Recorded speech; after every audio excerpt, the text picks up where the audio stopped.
कोणीही पक्षाचा भेद आणू नका.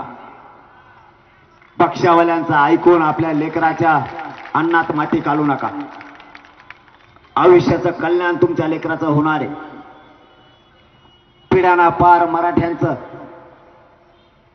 कायम लेकरांचं कल्याण होणार आहे. अशी संधी आपल्याला नाही यायची. मायबापा हो, पुन्हा सरकारने किती प्रयत्न करू द्या आणि तुम्हाला आणि माझ्या महाराष्ट्रातल्या मराठ्यांना पूर्ण विश्वास आहे. मी माझी निष्ठा कधी चिकू शकत नाही. मी सरकारला कधीच मॅनेज होत नाही. माझ्यावर SIT नेमली तरी मी भेलो नाही.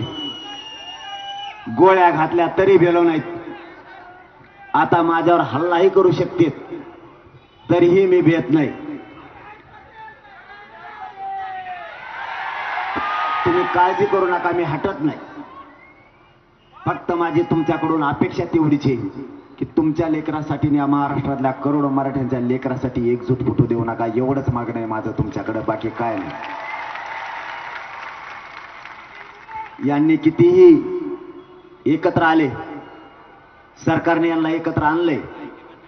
फक्त तुम्हाला माझी हात जोडून विनंती, गावखेड्यातल्या ओबीसी बांधवाच्या अंगावर मराठ्यांच्या लोकांनी जायचं नाही आणि ओबीसीच्या बांधवांनी सुद्धा मराठ्यांच्या अंगावर यायचं नाही. दुसरं काम, जो ओबीसीचा नेता मराठ्यांना त्रास देईन त्याला या निवडणुकीत पाडल्याशिवाय सोडायचं नाही. मराठ्यांच्या पोरांना त्रास देणाऱ्याला सोडायचं नाही.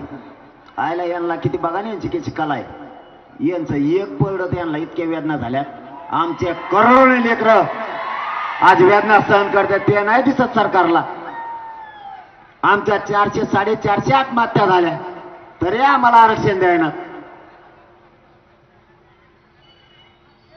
आमच्या आई बहिणीच्या कंपाळाचं कुंकू पुसलं तरीही आरक्षण द्यायना.